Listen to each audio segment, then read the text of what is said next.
Hey guys, welcome back to some more Star Fox Assault. It's time to get a mission briefing. God, General Pepper looks like an old man. He's really old. He is. He's really old. Did anyone notice that the Canaria logo, the logo for the Canaria Federation, kind of looks like the Sega Saturn logo? Kinda does, actually.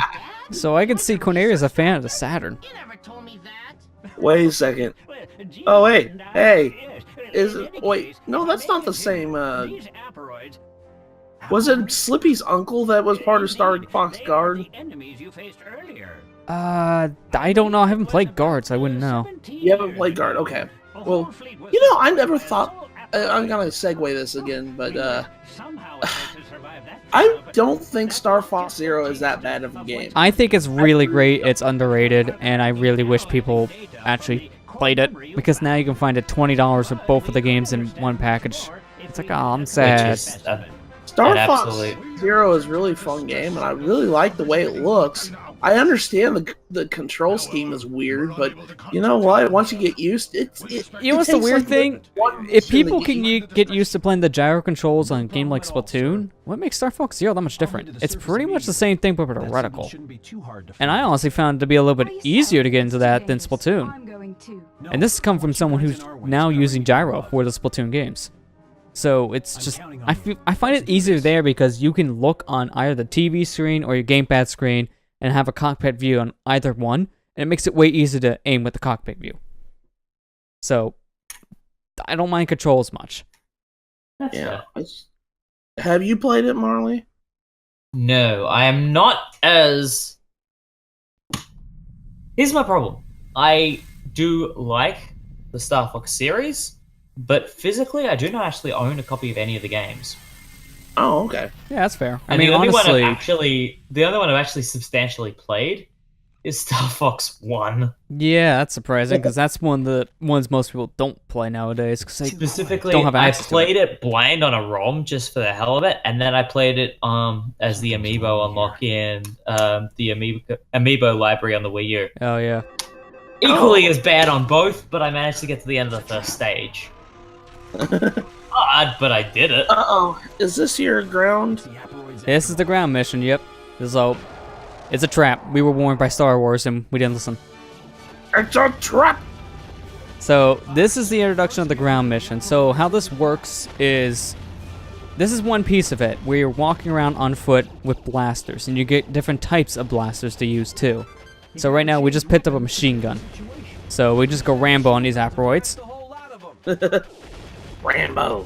And the more stuff you kill, the higher your combo gets. You want to make sure you constantly kill things in a pattern to keep your combo up. That's the way you're going to get those high scores and get the best rankings. So if you actually care for score, just make sure you never drop your combo. That's pretty much how you get the best rank. Which is kind of annoying, honestly. But going back to the Zero, the only major complaint I have with Star Fox Zero is the fact that the dialogue only comes from the gamepad. Like, for some reason, there is no option to output the speech to television. I don't know why they did that. That was a little weird.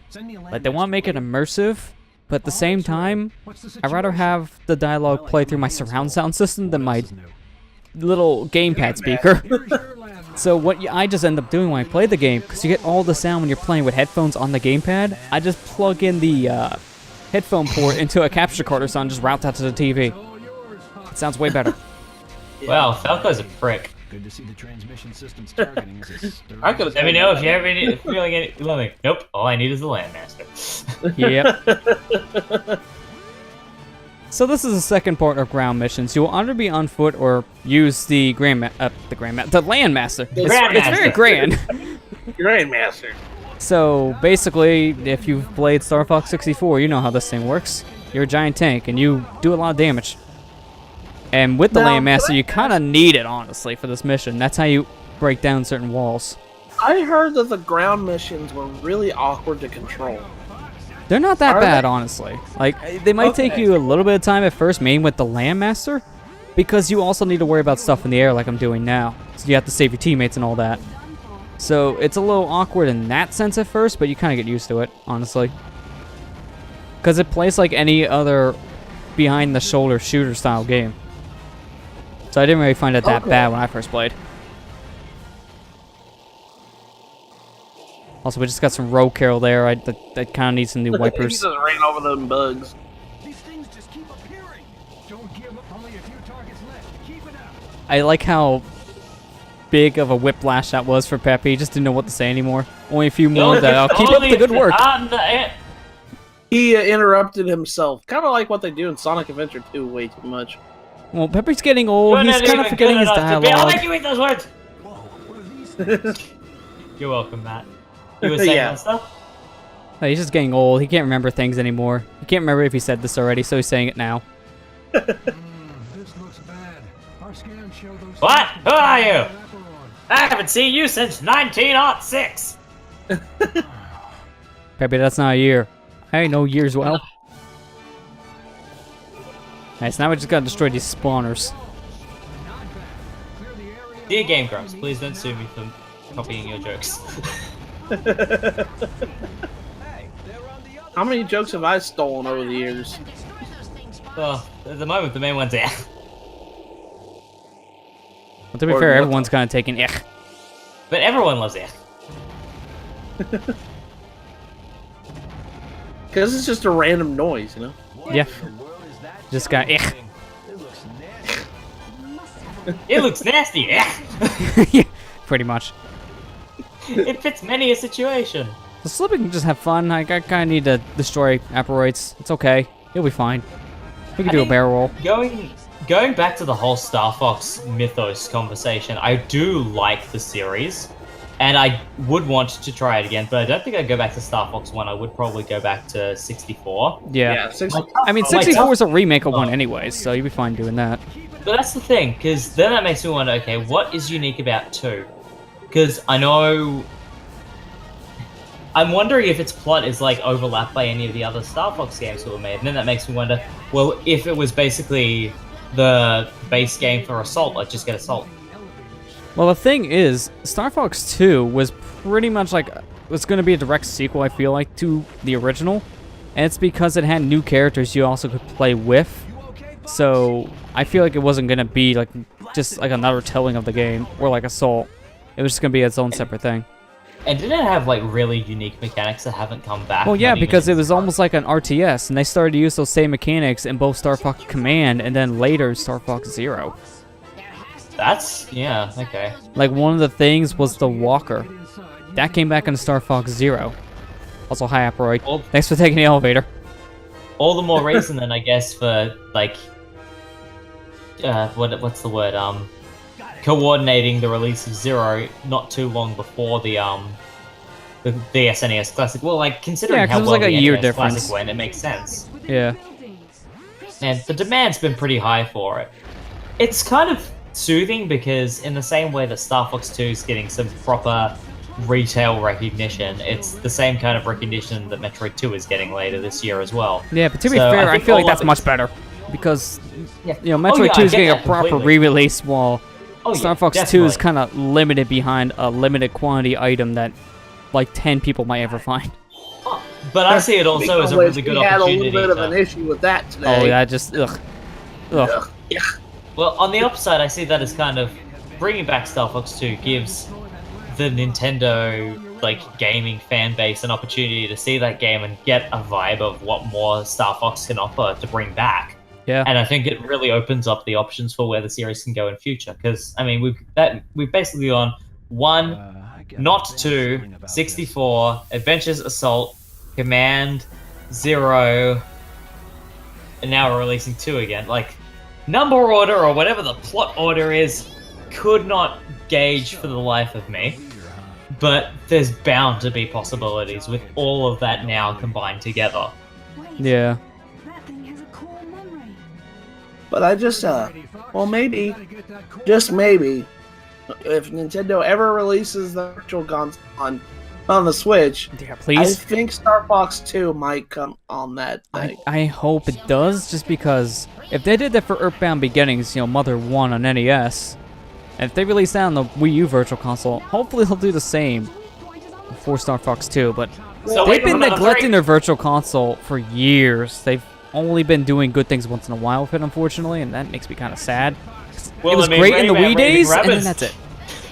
Well, I mean, Rayman Raving Rabbits came up like a month ago, so that's pretty good. Said no one ever. Wait, Rayman Raving Rabbits is on the Wii U? Oh my god, I'm gonna have to go look. Yeah. Like, people, like, I remember I went into EV Games and someone's just like, oh, the Wii U's lifespan is completely gone. Got home, Rayman Raving Rabbits is on the Wii U Virtual Console. I'm like, okay. This is interesting. The Switch came out, what, like, a month and a half ago? It was kind of random, yeah. Like, why was that just randomly dropped? Take the last second, oh my god. Yeah, look at that. The thing, like, just made me do a barrel roll to get into my Landmaster. What the heck? It's literally got a sliver of health. I mean, you can kind of see the strategy with this boss. You pretty much get up here, and whenever he's getting ready to fire missiles, just kind of float around him. Yeah. That way you're always on his head.